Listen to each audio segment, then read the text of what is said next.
Is there a supernatural dimension? A world beyond the one we know? Is there life after death? Do angels exist? Can our dreams contain messages from heaven? Can we tap into ancient secrets of the supernatural? Are healing miracles real? Sid Roth has spent over 35 years researching the strange world of the supernatural. Join Sid for this edition of It's Supernatural. Hello, Sid Roth here. Welcome to my world, where it's naturally supernatural. I love it. I wouldn't want to change one iota of living in the supernatural.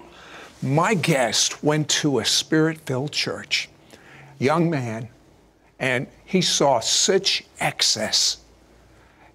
So he left. And he said, I'm going to an evangelical church where everything is biblical. And he went to it, and he saw such dryness. He saw no miracles. But even in the spirit-filled church, he only saw a few miracles. So he got, have you ever heard of someone getting burned out? Yes. He got burned out. But then he prayed to God, and he said, God, there's got to be an answer. I need a breakthrough in my life. And God spoke to him, and he had a breakthrough. How many of you want to find the revelation for breakthrough? Someone was just healed of a neck problem. Test it, you'll see.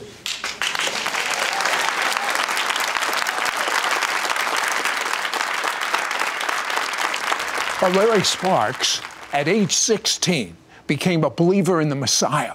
But something transformed his life.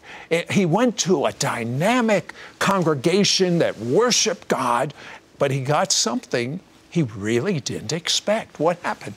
I was 16 and I drove to this church, and I remember at the time God was really inciting a hunger inside of me for him.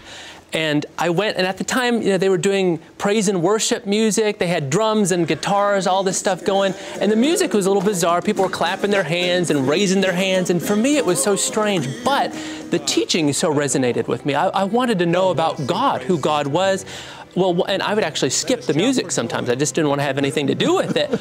And then one Saturday night, July of 1999, I went to the church, the music was going on, and I was standing there, and just without any warning, God showed up. He touched me. I literally felt in my chest like a heat, like a burning, and then in my hands, an electricity, like a sudden. I didn't need faith to feel it. It was a real experience, and I thought to myself, this God, who I learned about going to school. I went to a Christian school. I had a Christian upbringing, and I learned information about God. But that day, God made himself real to me.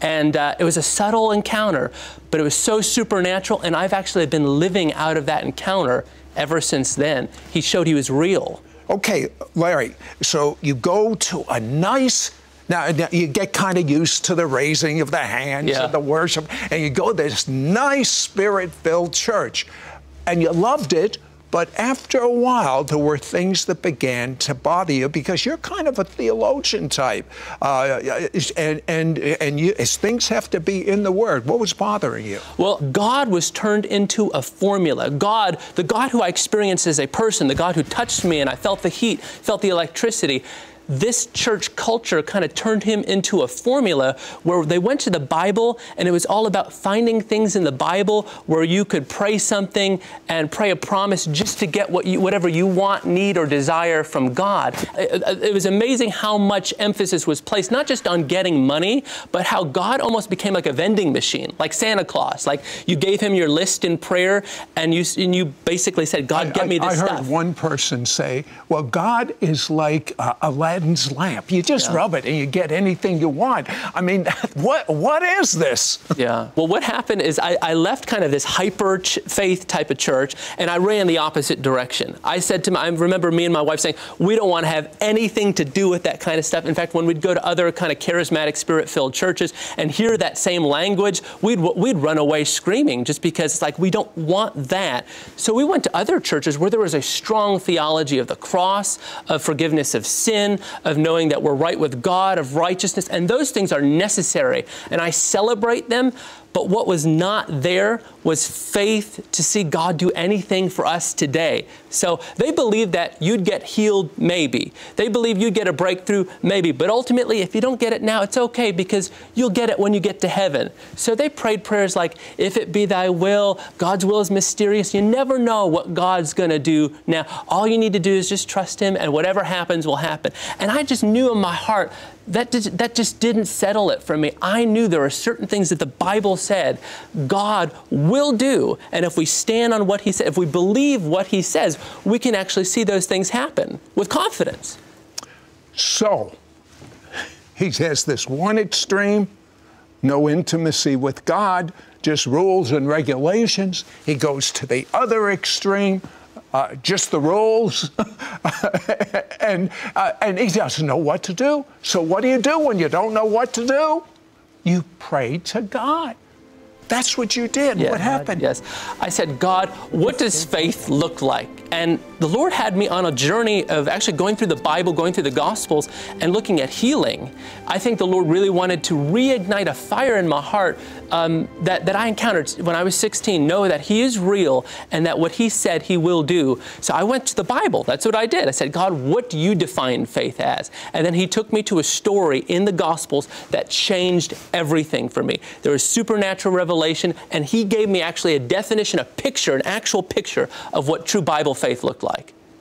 When we come back, we are going to explain what God showed him about true Bible faith that will cause you to have a breakthrough of epic proportions.